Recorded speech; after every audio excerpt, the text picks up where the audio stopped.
They thought they were documenting their power. Instead, they captured their own defeat.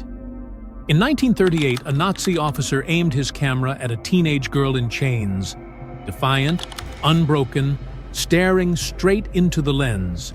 The photo was meant to show control, domination, fear.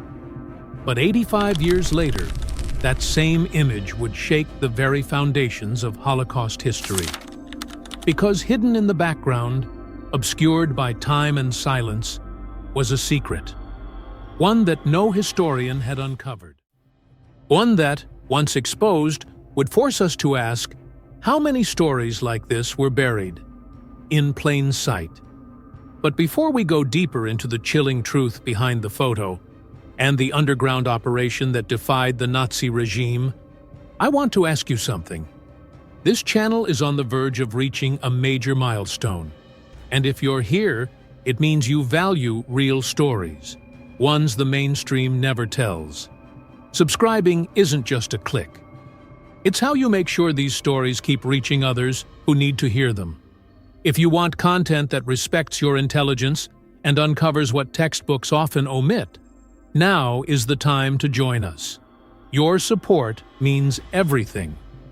Now back to the image, the chains, the glare, the officer behind the camera. It should have ended there, but it didn't, because something about that girl's eyes wouldn't let go. And that's where the real story begins, though not the one the Nazis ever intended. In the final months of 1938, Dresden wasn't just another German city falling under the shadow of the Third Reich. It had become a staging ground, quietly, methodically, for a chilling new tactic: the preemptive detention of children whose families had already been marked by the regime. Not because they had acted, but because they might. Within this hidden strategy, a temporary facility was established. Operational for just 3 months, it existed beyond most public records. No official decrees, no public acknowledgments, only silence. It was here that Lena Rothschild and her younger sister Hannah were held, chained, photographed, and nearly erased. Lena was just 14. Her parents, David and Maria Rothschild, had been arrested 2 weeks earlier. Their successful textile business was confiscated, their property seized. The girls were not political figures, not resistors, not yet even fully aware of the ideology rising around them, but they bore the wrong surname. That alone was enough. And yet, despite the chains, despite the trauma, the photo shows something unexpected: dignity. Lena is standing, not collapsed, not defeated.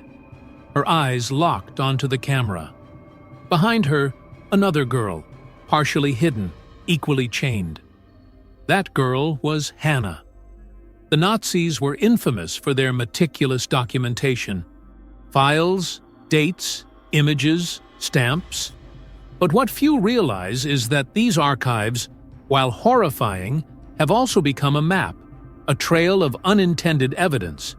Every photo, every transport document, every scribbled number can become a doorway to the truth, even to stories they never meant to preserve. And here's where things begin to fracture. Because the Dresden facility, like many transitional camps, was intended to process detainees swiftly, most were transferred within days. Yet, Lena and Hannah remained there for weeks. The records hint at something, but stop short. No transfer date, no destination, no execution order, only a sudden silence. That silence wasn't just bureaucratic, it was strategic. And as we'll soon see, it hid more than just missing paperwork. It concealed an entire network, one that was already moving, just beyond the Nazis' line of sight. 85 years later, in the quiet confines of the Berlin Historical Institute, Dr. Elena Weber's discovery began as a routine archival review.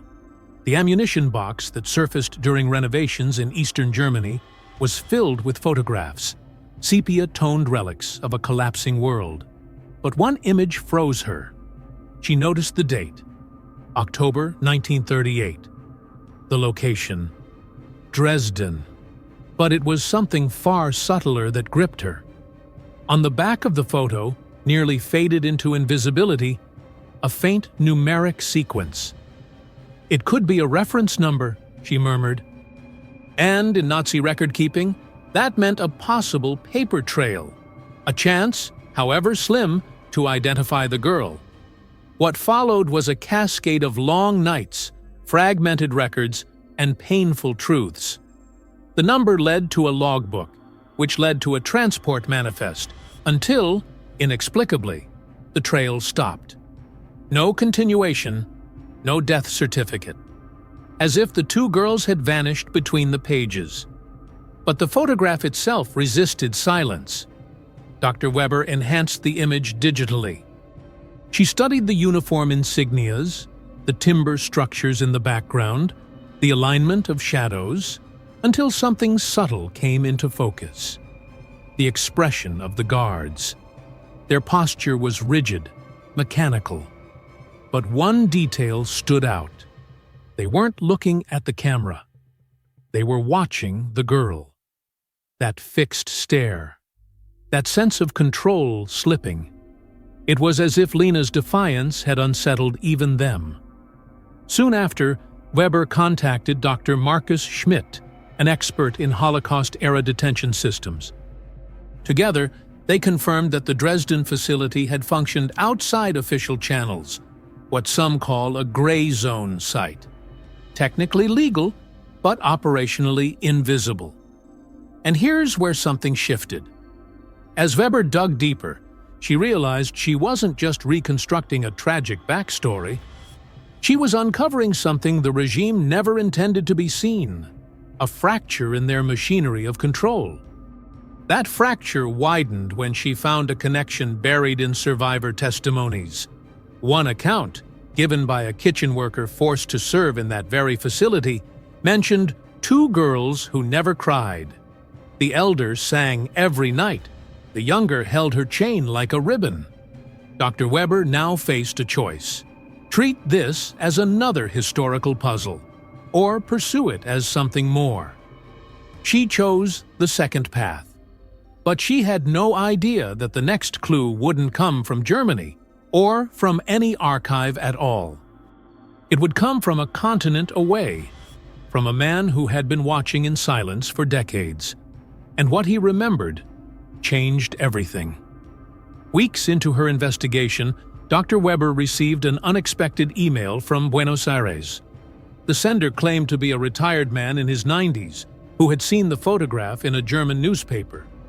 In his message, he identified himself not as a survivor, but as a witness. "I was young," he wrote, "just following orders. But I never forgot those sisters." What he described was both simple and devastating. Every night, the older girl, Lena, would sing. Not out of defiance, but out of duty. Songs to comfort her sister, to anchor the other children held there, and perhaps to remind herself that something human still remained. The man's words weren't a confession. They were a memory that had refused to leave him. This was more than sentiment. His testimony aligned with previously overlooked documents from Dresden's short-lived detention camp, records that confirmed a wing reserved solely for minors. It wasn't officially sanctioned. It was improvised. A quiet solution to an unspeakable problem: what to do with the children left behind. Meanwhile, in Paris, another thread surfaced. Sarah Cohen, an archivist at the Jewish Documentation Center, contacted Dr. Weber with news. While digitizing post-war survivor testimonies, she had stumbled across one referencing two chained sisters in Dresden. The source, a cook forced to work in the facility. She remembered their names, Lena and Hannah Rothschild. With those names, the floodgates opened. Property records, business transfers, arrest reports. The Rothschild family had been targeted not just for their faith, but for their success. Their textile company seized. their home reassigned, their daughters processed. What emerged was a story far more disturbing than a single photograph. Lena had not only taken care of her sister, she had become a symbol within the facility. Prisoners whispered about her resilience. Even guards, in rare moments of candor, admitted that she did not break. Her presence became a quiet act of resistance, but the records remained incomplete. The girls were marked for transfer. A date was listed, December 1938. But after that, nothing. No transport location, no arrival, no trace. It was as if the train had vanished into air. And that's when Dr. Weber noticed something buried deep in a misfiled diplomatic pouch. A phrase in code. One line. The birds have left the nest.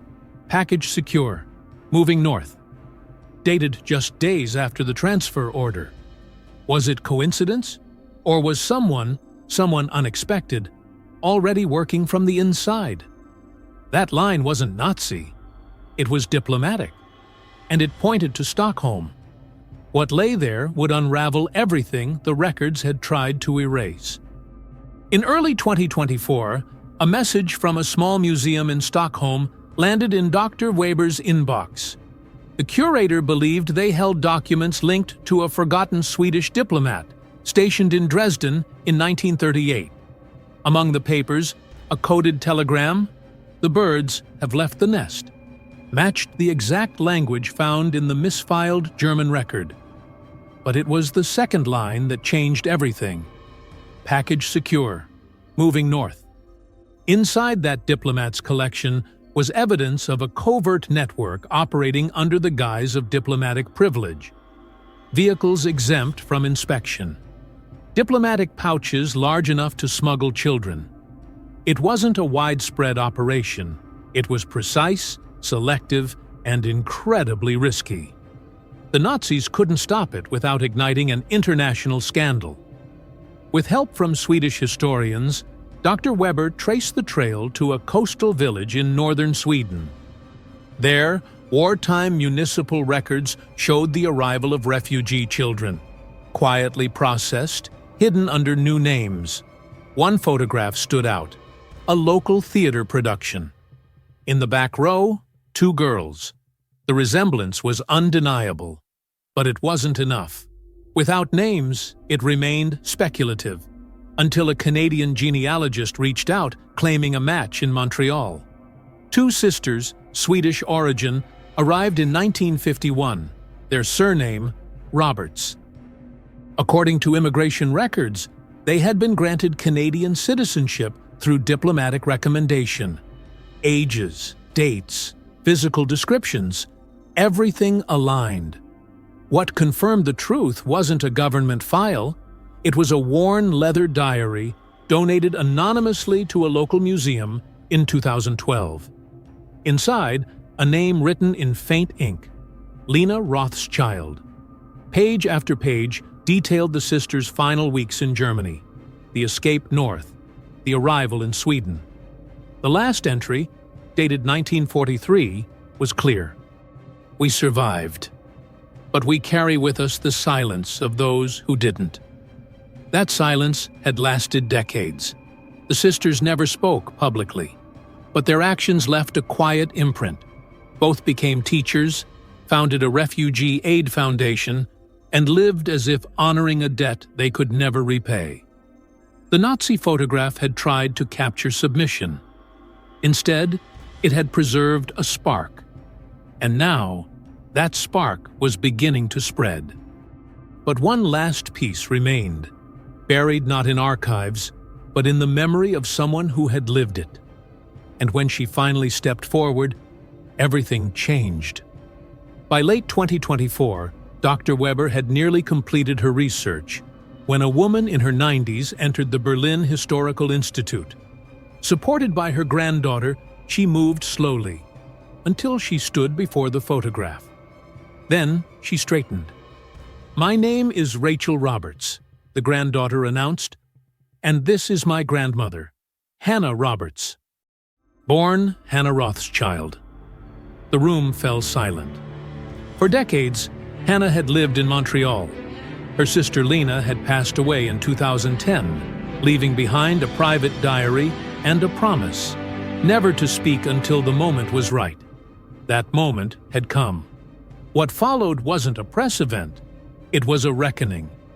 Hannah described how, in the chaos of late 1938, a Swedish diplomat had hidden them inside a diplomatic vehicle. The sisters were smuggled out of Germany under blankets, driven north through Denmark, ferried across the Baltic Sea. For months, they lived in a secluded Swedish village, attending school in secret, given new names. And when the war ended, they were quietly relocated to Canada. But the most powerful revelation came when Hannah opened a small, worn envelope.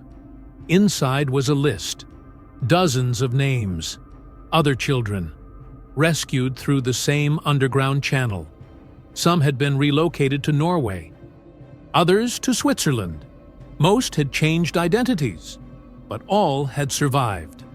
Dr. Weber's team would later verify the list using migration logs and school rosters.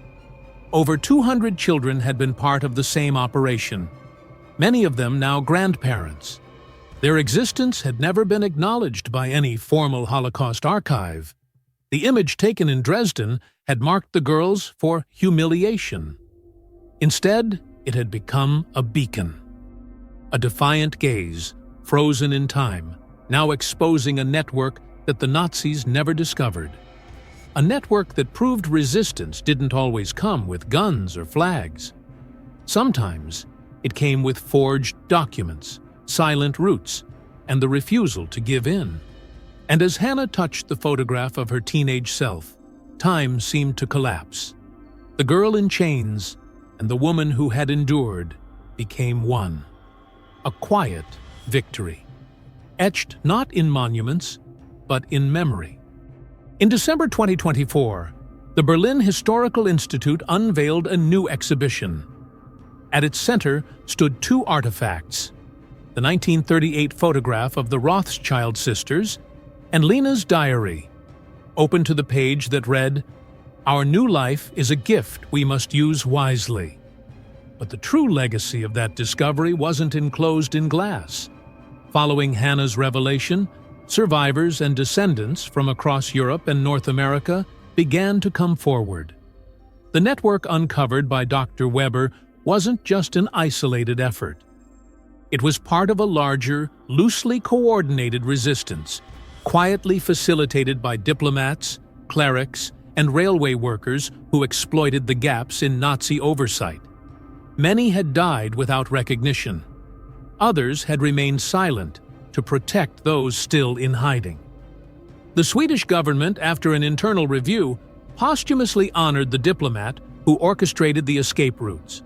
Newly declassified documents confirmed that over 200 children had been rescued using diplomatic immunity as cover. Most had never been traced, until now. Dr. Weber's research was published in a volume titled The Dresden Photograph, A Story of Survival.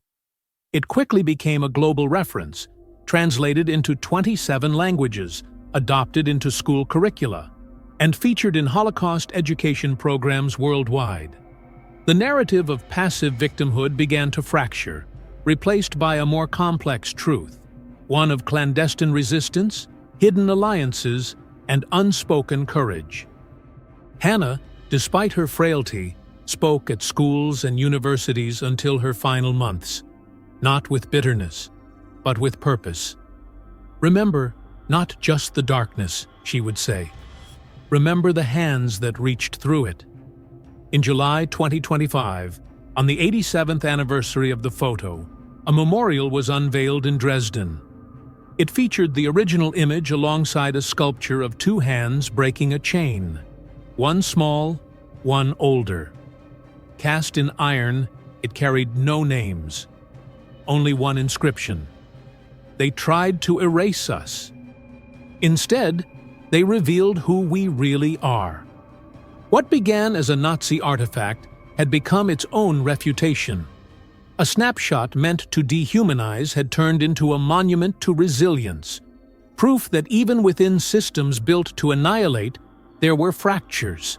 And in those fractures, people moved, resisted, and saved lives.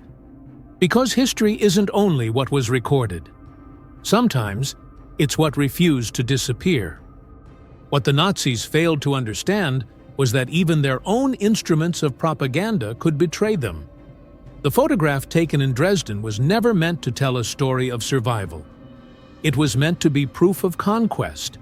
Yet decades later, it became the very evidence of their failure. It exposed not only the regime's cruelty, but also the invisible resistance that threaded through occupied Europe. It reminded historians that every document, every image, every misfiled telegram might contain a second truth, one hidden beneath the surface of what was officially recorded. Dr. Weber's work didn't rewrite history. It added depth to it. It exposed a rescue network that had operated in silence, far from the mythologized images of battlefield resistance.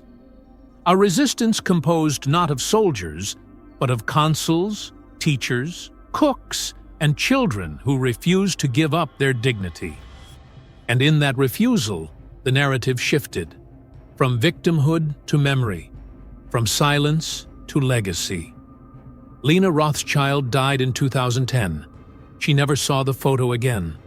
But her sister Hannah lived to hold it in her hands, to tell its real story, to look back, not with vengeance, but with quiet clarity. They wanted the world to see us in chains, she said. But the world should see what came after. That's the power of truth. Not to erase what happened, but to reveal what was never meant to be found. If this story moved you, know that this channel is about more than just forgotten moments. It's about recovering what matters. We're close to reaching a major milestone, and every new subscriber brings us closer. Not just in numbers, but in purpose. If you want more stories that challenge the surface and search deeper, this is your place. Join us. The next discovery might already be waiting.